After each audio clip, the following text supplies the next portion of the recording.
निरंकारी संत समागम अद्भुत, अविस्मरणीय, अकल्पनीय, सफलतापूर्वक संपन्न हो चुका है। समागम जाने वाले तमाम भाई बहन अपने अपने घरों को वापस लौट चुके हैं, अधिकांश लौट चुके हैं, परंतु तमाम सेवा दल आज भी वहीं पर मौजूद है। समागम से पहले तमाम तैयारियां सेवा दल ने की, तमाम महात्माओं के ठहरने की व्यवस्था की और अब उसे समेटने में लगा हुआ है, सतगुरु की कृपा का पात्र बन रहा है। हमने समागम में पहुंचकर तमाम आनंद लिया, आंखों को वो तमाम अद्भुत अलौकिक दृश्य देखकर सकून प्राप्त हुआ, हृदय चैन से भर गया। इस चैनल को देखने वाले तमाम भाई बहनों से भी रूबरू होने का मौका मिला, उनसे आशीर्वाद प्राप्त करने का मौका मिला, कई के साथ फोटो भी खिंचवाने का अवसर प्राप्त हुआ और इसके साथ साथ तमाम संत गोष्ठियाँ, तमाम महात्माओं के दर्शन, वो लंगर की लंबी लंबी लाइनें, वो नमस्कार की लंबी लंबी लाइनें, जिधर देखो उधर एक अद्भुत सा नज़ारा, एक ऐसा नज़ारा जिसकी कल्पना शायद नहीं की जा सकती। समागम के आखिरी दिन से ठीक एक दिन पहले मैं सतगुरु को नमस्कार करने के लिए लाइन में जाकर लग गया। 3 घंटे तक, लगभग 3 घंटे से भी अधिक समय तक मैं लाइन में लगा रहा सतगुरु को नमस्कार करने के लिए। लाइन धीरे धीरे सरकती रही और जब सतगुरु के सामने ही पहुंचने वाले थे, यानी उस टिन साइड से बाहर की तरफ हम खड़े थे, तो फिर टाइम हो गया और मंगलाचरण आरंभ हो गया। मंगलाचरण के बाद में सतगुरु के प्रवचन आरंभ हो गए और जितने भी लाइन में लगे हुए महात्मा थे, जो हजारों हजार की संख्या में थे, अपने स्थानों पर बैठ कर स्क्रीन के माध्यम से सतगुरु के प्रवचनों को सुनने लगे। और जब प्रवचन समाप्त हुए तो लाइन फिर खड़ी हो गई।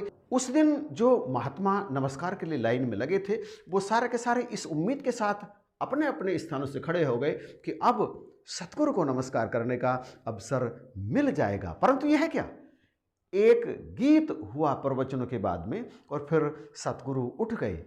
सारी की सारी लाइनें भी हट करके अपने अपने टेंट्स की तरफ जाने लगी। परंतु मैं जब अपनी बात करूं तो मुझे जरा भी इस बात का अफसोस नहीं था कि सतगुरु को नमस्कार करने का अवसर मुझे प्राप्त नहीं हुआ, क्योंकि कहीं ना कहीं मेरे अंदर ये बात चल रही थी कि लाइन में लग गए, नमस्कार स्वीकार हो गई और फिर अपने टेंट की तरफ आ गए। और फिर अगले दिन कुछ ऐसा खेल हुआ जो मैं आपके चरणों में रखूं तो मुझे आज भी, इस समय भी ऐसा लग रहा है कि वो सतगुरु की कृपा नहीं है तो और क्या है। वो सत्संग का आखिरी दिन था, यानी 20 नवंबर।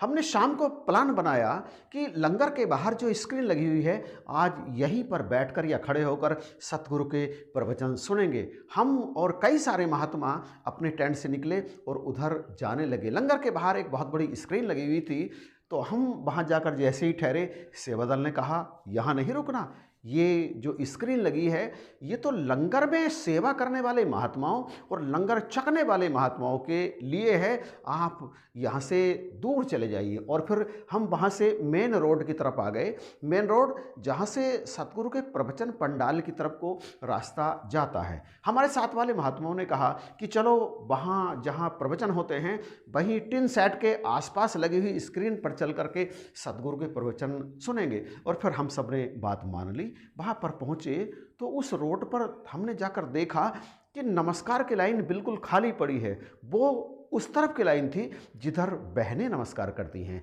और वहाँ पर खड़ी हुई सेवा दल की बहनें हाथ हिला हिला कर बुला रही थी, आओ नमस्कार कर लो, आओ नमस्कार कर लो। और फिर जैसे हर्ष का पारावार नहीं रहा। हम जितने भी महात्मा थे वो उन बहनों के नमस्कार की लाइनों में चले गए और लाइनें बिल्कुल खाली पड़ी थी। मुश्किल से 5 मिनट लगे होंगे सतगुरु के सामने जाए हुए और हाथ जोड़कर शुक्रिया अदा करा, नमस्कार किया और फिर वहाँ से बाहर आ गए। बाहर सत्संग पंडाल के बाहर बहुत बड़ी बड़ी स्क्रीनें लगी हुई थी। वहाँ पर खड़े होकर, बैठकर नहीं, खड़े होकर हमने पूरा सत्संग सुना। कहा तो 3-3.5 घंटे तक लाइन में खड़े रहकर भी नमस्कार करने का अवसर नहीं मिला। और कहाँ जब इन्होंने कृपा की तो 5 मिनट में ही इनके दर्शन करने का अवसर मिला और नमस्कार करने का अवसर मिल गया।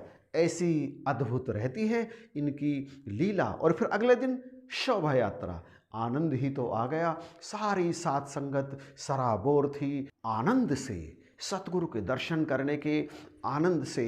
और जब सतगुरु की सवारी आगे निकल गई ना, तो तमाम साथ संगत अपने अपने टेंटों में वापस आई। और ये दास की जीवन संगनी इतना रोई कि इन्हें शांत करने में भी बहुत देर लग गई। इतना आनंद, वो आंसू खुशी के थे, वो आंसू आनंद के थे, अलौकिक आनंद जो केवल और केवल सतगुरु के दर्शन से ही मिल सकता है, और कहीं ये आनंद होता ही नहीं। समागम के अद्भुत नज़ारे जो आपने महसूस किए, जो आपने देखे, जो आपने आत्मसात किए, कमेंट करके बताना जरूर कि आपको कैसा अनुभव रहा संत समागम का। इन्हीं शब्दों के साथ मैं आपसे इजाज़त चाहता हूँ। जल्द ही अगले वीडियो में हम सब आपस में भेंट करेंगे, मिलेंगे। इन्हीं शब्दों के साथ आप सभी को जय हिंद, नमस्कार और प्यार भरी धन्यवाद।